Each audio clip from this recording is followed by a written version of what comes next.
Hi viewers, welcome to our channel. ప్రస్తుతం మనతో పాటు సీనియర్ జర్నలిస్ట్ దాము బాలా సార్ వారితో మాట్లాడదాం. నమస్కారం సార్. నమస్తే. కుప్పంలో చాలా మంది వాలంటీర్లు రాజీనామా చేశారు సార్. ఇప్పుడు వీళ్ళందరూ మూకుమ్మడిగా కలిసి చంద్రబాబు నాయుడు గారిని ఓడించడమే పనిగా పెట్టుకున్నారు. సో ఈ విధంగా రాష్ట్రంలో చాలా చోట్ల కూడా జరుగుతుంది. వాలంటీర్లు అందరూ కూడా రిజైన్ చేస్తున్నారు. మరి ఇప్పుడు దీనివల్ల చంద్రబాబు గారికి ఏమైనా నష్టమా? మరి కూటమి దీన్ని ఎలా ఎదుర్కొంటుందంటారు సార్?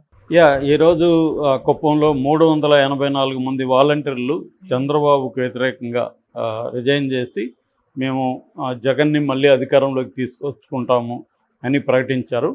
సో అది కొద్దిగా ఇబ్బంది అవుతుంది చంద్రబాబుకి. అట్లాగే ఇంకొక వార్త కూడా ఏంటంటే, కాకినాడలో ఒక కన్వెన్షన్ సెంటర్లో ద్వారంపూడి చంద్రశేఖర్ రెడ్డి ఆధ్వర్యంలో వందలాది మంది వాలంటీర్ల సమావేశం జరుగుతున్నది ఈరోజు అని చెప్తున్నారు. సో ఆ సమావేశం జరిగిన తర్వాత అక్కడ కూడా మూకుమ్మడి రాజీనామాలు చేసే అవకాశం ఉంది. యాక్చువల్గా ఇది ఆంధ్రజ్యోతి లాంగ్ బ్యాకే ఈ పరిణామాన్ని, జరగబోయే పరిణామాన్ని ముందే ఆంధ్రజ్యోతి రాసింది. ఈవెన్ రాధాకృష్ణ కూడా చెప్పారు. అదేంటంటే జగన్ ముందుగానే ఒక ప్లాన్ చేసుకున్నాడు. దానికి కారణం ఏంటంటే, వీళ్ళు సిటిజన్స్ ఫర్ డెమోక్రసీ అని ఒక ఫోరం ఏర్పాటు చేశారు. అందులో ఉన్న వాళ్ళందరూ కూడా చంద్రబాబు మద్దతుదారులే, దాంట్లో ఏమీ డౌట్ లేదు. వాళ్ళు మేము కాదంటారు, కానీ అది అందరికి తెలిసిన వ్యవహారమే. ఎందుకంటే ఆయన అందులో జడ్జి ఉన్నారు, రిటైర్డ్ జడ్జి, ఐఏఎస్ ఆఫీసర్ ఉన్నారు, ఎల్వి సుబ్రహ్మణ్యం. ఆయన ఓపెన్గా జగన్కి యాంటీగా వీడియోల్లో మాట్లాడుతున్నాడు. జగన్ తీసేశాడు కాబట్టి ఆయన కోపం ఉంది. అట్లాగే నిమ్మగడ్డ రమేష్ కుమారు, ఆయన అందరికీ తెలుసు జగన్కి ఎంత వ్యతిరేకి, చంద్రబాబుకి ఎంత ప్రోనో అందరికీ తెలుసు. సో ఇలాగా సిటిజన్స్ ఫోరం పెట్టింది వీళ్ళే, నో డౌట్. అది సరే, అదేమి ఎలక్షన్లలో ఏది తప్పు ఏది ఒప్పు అని అనలేము. ప్రతిదీ వ్యూహాలు ఎత్తుగడల కిందకి వెళ్ళిపోతుంది. సో ఏదేమైనా వాళ్ళు ఈ వాలంటరీ వ్యవస్థను వ్యతిరేకిస్తూ వచ్చారు. అన్ని కోర్టులకి, హైకోర్టుకి, ఆంధ్రప్రదేశ్ హైకోర్టుకి వెళ్ళారు, ఢిల్లీ హైకోర్టుకి వెళ్ళారు, సుప్రీంకోర్టుకి వెళ్ళారు. దాని తర్వాత ఎలక్షన్ కమిషన్ కూడా వాళ్ళు ఇచ్చారు. దాంతో ఎలక్షన్ కమిషన్ వాళ్ళని ఎన్నికలకు దూరంగా పెట్టింది. ఇది ముందే జగన్ గ్రహించాడు, ఇది జరగబోతుందని. ముందే అతను ఏం చేశాడంటే ప్రిపేర్ చేసి పెట్టాడు. ఒకవేళ వీళ్ళని అలా చేసినప్పుడు మనం ఏం చేయాలంటే, అందరికీ 2 నెలలు రిజైన్ చేసామన్నాం. ఎట్లాగో వీళ్ళకేం పని ఉండదు కదా, వీళ్ళ పెన్షన్లు కానీ ఇంకేమి ఇవ్వడానికి లేదన్నప్పుడు వాళ్ళు ఉండి వేస్టే కదా. సో రెండవది ఏంటంటే, వాళ్ళు అక్కడ ఉంటే మనకి వైసీపీకి ఉపయోగపడలేరు.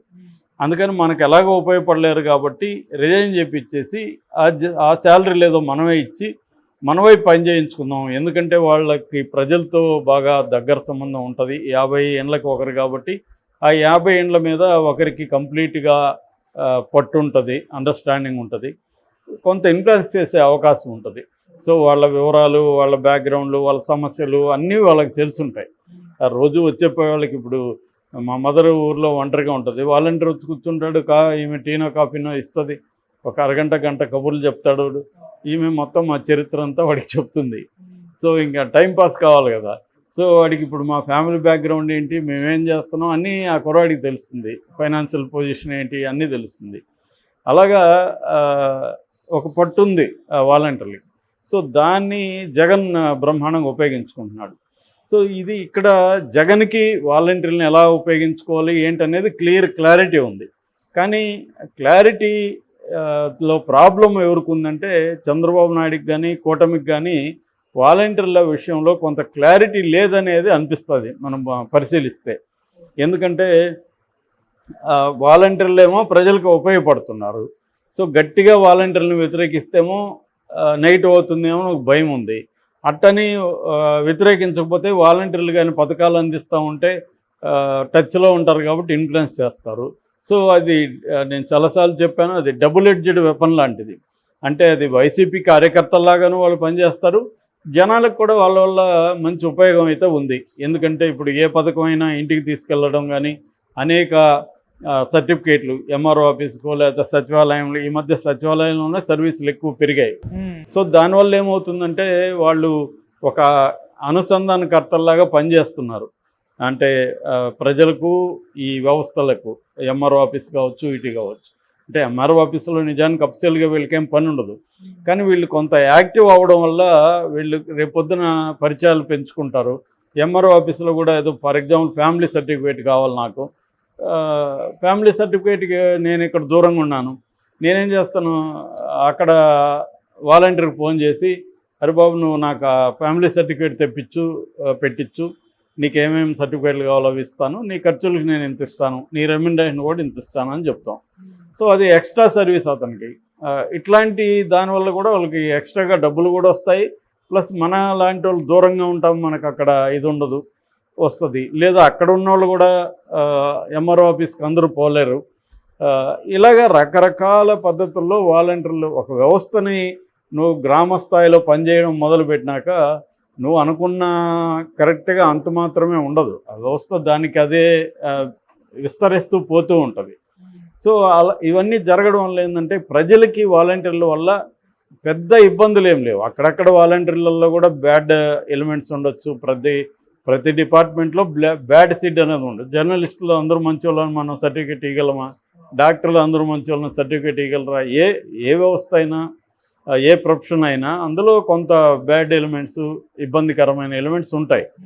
కానీ వీళ్ళు దాని పట్ల క్లారిటీ లేదు. వాలంటీర్ వ్యవస్థని కంప్లీట్గా వ్యతిరేకించాలా, సపోర్ట్ చేయాలా అన్న విషయంలో కూటమిలో కానీ తెలుగుదేశంలో కానీ క్లారిటీ లేదు.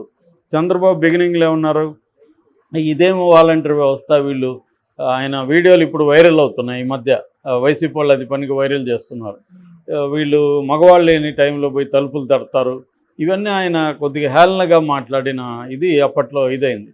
సో దానివల్ల ప్రజలకు కూడా ఇప్పుడు తలుపులు తట్టినంత మాత్రాన ఈ స్త్రీలు వాళ్ళకి లొంగిపోతారా ఏంటి?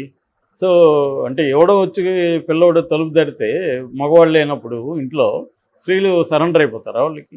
అంటే ఇదేంటంటే ఆయన ఆలోచించకుండా ఆ వ్యవస్థ పట్ల వ్యతిరేకత ఉండడంలో న్యాయం ఉంది. ఎందుకంటే అది జగన్కి కార్యకర్తలాగా పనిచేస్తున్నారు.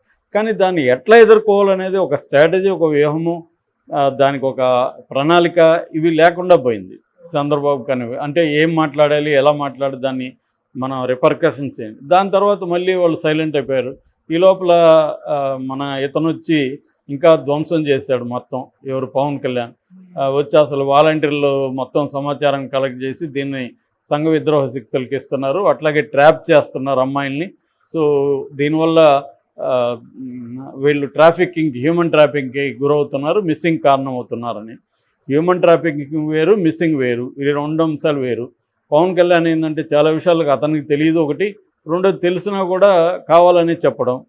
సో రెండోది ఆ డేటా నాకు కేంద్ర నిఘా సంస్థలు ఇచ్చాయన్నారు, అదొక విచిత్రమైన విషయం. ఇలాగా అంటే మనం చెప్పేది కన్విన్సింగ్గా అనిపించాలి, ఎవరికైనా వ్యతిరేకించేవాడికి కూడా కన్విన్సింగ్గా అనిపించాలి. ఇదేంటంటే అదేమీ లేదు. సో దీంతో ఇంకా వాలంటీర్లలో తీవ్ర వ్యతిరేకత వచ్చింది. సో ఇప్పుడు జగన్కి అందరూ జగన్ కార్యకర్తలే అని కూడా చెప్పలేము. ఫర్ ఎగ్జాంపుల్ ఈరోజు విజయవాడలో కొంతమంది వాలంటీర్లు సమావేశమై తెలుగుదేశానికి మా సపోర్ట్ అని చెప్తున్నారు. మరి దాన్ని మాత్రం ఖండించకుండా తెలుగుదేశం పత్రికలు వేస్తాయి. అది కూడా ఖండించాలిగా. వాలంటీర్లు నీకు ఎలా సపోర్ట్ చేస్తారు? నిజానికి వైసీపీ అనుకుంటే ఇండ్లకి పోయి మొత్తమే ఇండ్లకి పోయి కూడా ఇప్పించవచ్చు, అదేం పెద్ద విషయం కాదు, 2 నెలలకి పెద్ద విషయం కాదు. కానీ వాళ్ళు చేయదలుచుకోలేదు, ఎందుకంటే చంద్రబాబుకి వ్యతిరేకత వస్తుంది. ఎండల్లో వాళ్ళందరూ ముసలివాళ్ళు బాధలు పడితే చంద్రబాబుకి వ్యతిరేకత వస్తుంది, ఇది మంచిదే మనకి అనేది వైసీపీ కూడా అనుకుంది. ఇలాగ 2 పార్టీలు ఈ ఇష్యూని రాజకీయంగా వాడుకుందామని ట్రై చేస్తున్నారు. కానీ ఓవరాల్గా ఇది కూటమికే దెబ్బ తగిలే అవకాశం ఉంది. ఎందుకంటే ఆల్రెడీ వైసీపీ ప్రీ ప్లాన్లో ఉంది. వీళ్ళందరి దగ్గర మూకుమ్మడి రాజీనామాలు చేయించి వీళ్ళకి ఈ 2 నెలలు తామే డబ్బులు ఇచ్చి వీళ్ళని ఫుల్ టైం తమ కార్యకర్తలుగా వాడుకోవాలని ఉంది. సో ఇప్పుడు వాళ్ళంతా రేపు ఏజెంట్లుగా ఉంటారు, దీని పార్టీ తరపున పనిచేస్తారు. వాళ్ళకి అందరికీ జనం తెలుసు, ఎవరు ఏ పార్టీకి వేస్తారో కూడా వాళ్ళకి తెలుసు. సో అంత క్లారిటీ ఉన్నప్పుడు వాళ్ళు వైసీపీ కార్యకర్తలుగా పనిచేస్తే మాత్రం ఇన్ఫ్లుయెన్స్ చేయగలుగుతారు. వాళ్ళకి ఎవరు ఏ పార్టీకి వేస్తారు కాబట్టి వాళ్ళని ఎలా ఇన్ఫ్లుయెన్స్ చేయాలనేది పార్టీకి వాళ్ళకి చెప్తారు. వీళ్ళకి ఈ ప్రాబ్లం ఉంది, దీన్ని కానీ మనం అడ్రస్ చేస్తే వీళ్ళు మనకు ఈ 10 ఓట్లు మనకు పడతాయి, ఈ 50 ఓట్లు మనకు పడతాయి, ఇవన్నీ చెప్పిస్తారు కదా. సో దీన్ని ఎలా ఎదుర్కొంటుంది అనేది తెలియదు. అంటే చంద్రబాబుని తక్కువ అంచనా వెళ్ళాం, ఆయనకి ఈ సమస్యను ఎలా ఎదుర్కోవాలనే దానికి ఆయన కూడా ఆలోచిస్తుంటారు. కానీ ఎంత ఆలోచించినా ఒక ఇబ్బందే. కుప్పంలో ఇప్పుడు కొత్తగా ఈరోజు 384 చేశారంటే కుప్పంలో కూడా ఆయనకి ఛాలెంజ్ అయితే ఉంటుంది. Okay sir, thank you so much.